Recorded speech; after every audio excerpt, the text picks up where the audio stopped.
everyone, welcome to Modellers Shipyard. This DVD is going to describe how to actually make the HM Mermaid.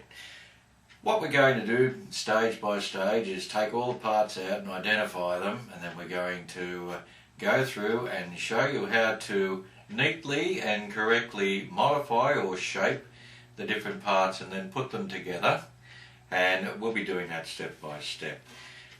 Now, as you can see, what I've got in front of me here are all the parts, and they're all laid out. So the first thing you do, go to your box and get all the parts and lay them all out and inspect them for neatness, accuracy, make sure that all the parts are there and also not damaged.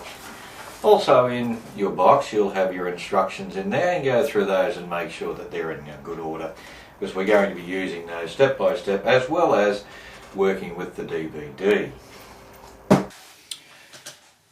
Right, so what we've got all the frames in now. They're all nice and glued up. Be a little bit careful of this transom. It does sit proud, you might knock it, but I think we'll be right. Now what we've got to have a look at is to make sure that they're nice and flat this way as well.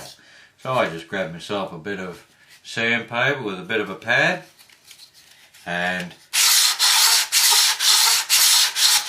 back and forward at an angle so you cover the whole of the frames,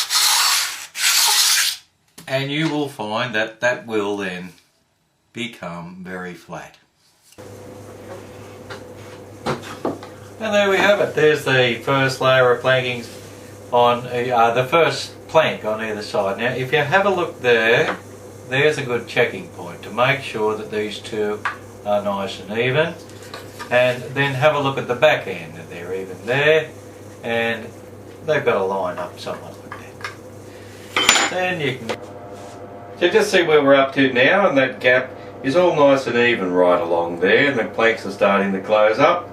It's just now a matter, I think we've got another 3 planks to go, possibly 4, and that gap will close, and then we'll continue on with exactly the same technique and complete the first layer of planking.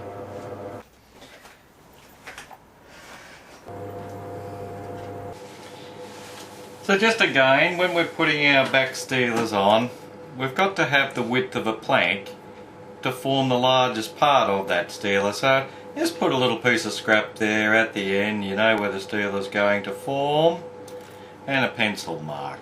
So when you go to lay it, you know that you have to lay that top edge on that pencil mark, and that'll give you the maximum for a steeler.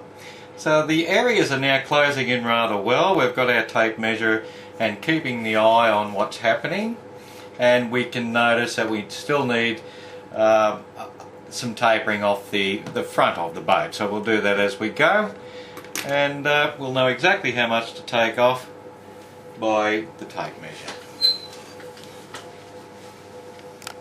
As you can plainly see now, the hull's all but closed up, and with the same small amount of tapering on the front and the back, it'll be sealed, and then we can concentrate on the back section there where those triangles are. Sand him off and start thinking about the false keel, the stem and the stern post.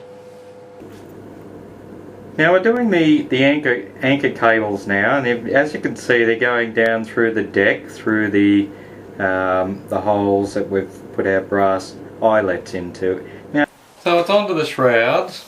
And there's quite a lengthy process in doing this, but it is rather simple.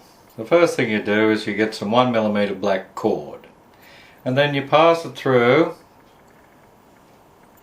the masthead like that and bring it down and measure it and let it dangle about 40mm past the actual channel board.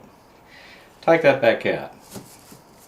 Pick up your black wax and pull it through the black wax. Okay, you can get it from Modellers Shipyard. This will stop all the fibres and keep all the fibres down when it gets eventually dusty. About half a dozen times. Put that through. Make them even at the bottom. Pair of forceps, which you can also get, is all finished, the Mermaid. I gotta say, I really enjoyed putting this kit together. It's a very good little kit. There's plenty of materials to use, and I look forward to the next one from Modellers Shipyard. So it's bye from now. This is Leon Griffiths, and I hope you have a good time modelling.